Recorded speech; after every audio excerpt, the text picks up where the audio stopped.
ಹಾಸನ ಜಿಲ್ಲೆಯಲ್ಲಿ ಡೆಂಗ್ಯೂ ಸೋಂಕಿಗೆ ಒಂದೇ ವಾರದಲ್ಲಿ 3 ಮಕ್ಕಳು ಬಲಿಯಾದ ಹಿನ್ನೆಲೆಯಲ್ಲಿ ಸಂಸದ ಶ್ರೇಯಸ್ ಪಟೇಲ್ ಆರೋಗ್ಯ ಇಲಾಖೆ ಹಾಗೂ ಹಿಮ್ಸ್ ಆಸ್ಪತ್ರೆ ಅಧಿಕಾರಿಗಳ ದಿಢೀರ್ ಸಭೆ ನಡೆಸಿ ಚುರುಕು ಮುಟ್ಟಿಸಿದರು.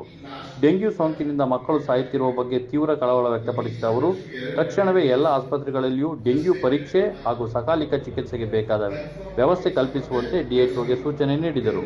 ಡೆಂಗ್ಯೂ ಡೆತ್ ಆಡಿಟ್ಗೆ ಆಕ್ಷೇಪ ವ್ಯಕ್ತಪಡಿಸಿದ ಸಂಸದರು, ಹಿಮ್ಸ್ ಆಸ್ಪತ್ರೆ ಹಾಗೂ ಆರೋಗ್ಯ ಇಲಾಖೆ ದತ್ತಾಂಶಗಳಲ್ಲಿ ವ್ಯತ್ಯಾಸವಿದೆ, ಇಬ್ಬರೂ ಹೊಂದಾಣಿಕೆಯಿಂದ ಕೆಲಸ ಮಾಡಬೇಕು ಎಂದು ಸೂಚಿಸಿದರು.